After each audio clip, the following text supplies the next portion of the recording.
It's not a high-profile crime, law, or a popular tax break, but the public retirement legislation that will be considered by lawmakers in January is a vital fix to a system most say is in crisis mode. What we're talking about is, quote, unfunded liabilities, the difference between what the state funds for educators, state employees, police, firefighters, and what they take in and what they have to pay out to retirees. Now, Rob, this is an amazing circumstance. We now sit at $6.2 billion in obligation to these folks. In the country. Yeah. And thank you for saying that. That's good perspective. It's one of the highest percentages in the United States. Here's my initial question. What bothers me about this is not just the total nut, but the fact that we measure this once a year, and we got a $1.2 billion addition. Nobody even knew this was coming. We knew it was something. That aside, what do we do here? Because this is going to be something that's going to be a yoke around the state's neck, potentially until 2042, we're Yes, hearing now. because they've been talking about let's stay fiscally solvent to 120%. Now they're talking 95%, 100% down the road. I mean, this is a combination of, it's not just in New Mexico, although we're rapidly approaching crisis point in New Mexico, but it's a problem, first of all, across the country for demographics. We have an aging population. We don't have as many young people as we had in the past. Secondly, we have rather generous pension plans because a lot of politicians find it really cool to say, I'm going to give you more pensions because in the 5, 10, 20 years down the road, they're no longer in office. So you have all these different combination of things that are coming together. And yeah, the PERA this week came out and said we've lost $1.2 billion because of the economy and because our investments have gone bad. And the ERB, the Education Retirement Board, is not doing great shakes either. That's right. Now, Laura, there's one of two ways to solve this. You either have those retirees kick in more, pre-retirees kick in more of their own retirement, or you lose something on the other end. You just don't get as much, and both don't feel very good for lots of different folks. Those are two of the options that have been proposed. There's also increasing the taxpayer portion of it that gets funded. Right. So what's happened is that the state hasn't funded as much of it as they had in the past. Because of the state budget problems we've been having, a lot of the balancing of the budget has been on the backs of, so to speak, of government workers and retirees, because that contribution has no longer been included at the same amount that has been in the past. So it isn't only those two options. Those are the only two options that seem politically feasible at this point. Right. In terms of the proposals that are out there. But if we take a step back and we all agree that it's a problem, and I think for 54,000 government workers and 24,000 retirees, I mean, for the retirees, certainly scaling back whatever their benefits are, huge impact to them on a personal level. For the government workers who have already seen an increase on theirs, to increase it another 1.5% for them, I mean, that makes that could also impact them on a weekly, daily basis. So I think, it's a big problem, and it's a huge unfunded liability, $6.2 billion. I think it puts us up there with, we really look like we're not managing our affairs properly. It's a frightening number. It really, truly is, Dan, just a scary, scary number.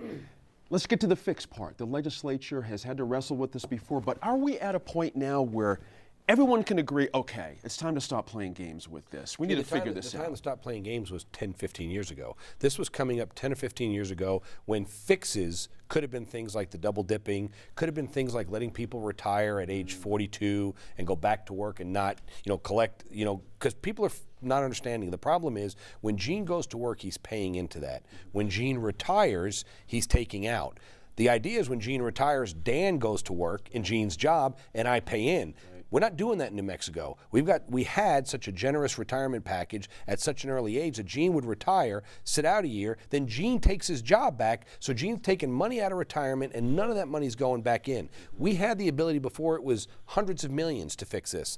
The legislature said no. We had multiple bills to fix this. Gary Johnson talked about trying to fix this, and we've just kept kicking the can down the road, and now we're all shocked that we got this $6 billion project, and I don't know how the state's going to fix it. You're talking about a $6 billion problem in one area, the public employee retirement program. We got a state budget of less than $5 billion. So, I mean, we don't have the money to fix this. And so, but you got to find a way to balance this. There'll be people calling, I'm sure you'll get emails from me saying this. We've got to find a way that when that state police officer retires, that he can go be a police officer in Hagerman, New Mexico, or in Deming, New Mexico, because people aren't just moving to those communities. But we got to find a way to say that's the right job.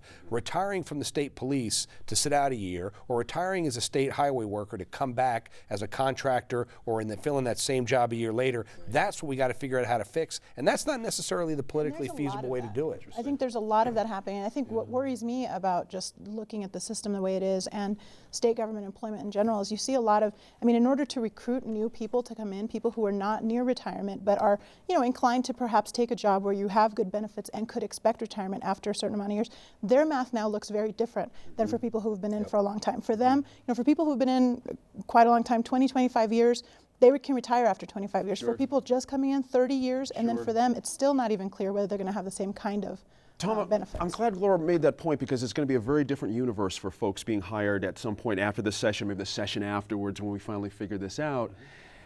Maybe this is We're just not going to figure it out. Right, that's They're what not I'm gonna fix hinting it. at, It's right? going to take the courts to fix it. Ah, I see. So we have a new normal, in other words. Laura makes the point. Should you just not expect the kind of retirement your dad had? It's just over, right? Well, we that's don't it. have the gas prices my dad had. I don't even have the gas prices I did when I was a senior in Fort Worth. But I'll tell you, cars back then? they did. Actually. Yeah. It's a nice horse-drawn carriage. But in all seriousness, this is an extremely serious issue, and that's why the legislature really needs to focus on it. The big challenge is that of all the campaign mailers that I've received. And it's just a state of the campaigning in general. You don't see any of this, being mentioned. And this is the stuff that, this is probably one of the biggest issues they're going to have to vote upon here in this next session. Someone's going to pay. And they're not going Right, to. someone's gonna The pay. problem's going to be this: they're not going to fix it because, as we've talked about, here's the options. We're going to make people work and pay more. That don't make you happy. Right. We're going to make retirees pay more. That don't make you happy. And so, or the third option is the legislature ponies up a ton of money. Well, now I don't get my ball field, I don't get my school fixed, I don't get my road done. That ain't going to happen. They're going to push this thing down the road until it goes to court, and someone's going to have to mandate it. But if they do, 10 seconds? two quick things. If we don't, then people left of center do not want to go to a 401k plan. You're going to have to if you don't fix it. Secondly, George Munoz, the chairman of the Investment Pensions Oversight Committee, brought this up. Says if we don't fix it in 2013, we're not going to fix it the following 2 years because we've got a governor's race. And we're not going to fix it 2 years after that either because we have another presidential race. So we've got to do it now. Oh dear, I just got a cold chill just even hearing that. It's awful. Martha Burke and pay equity when we return.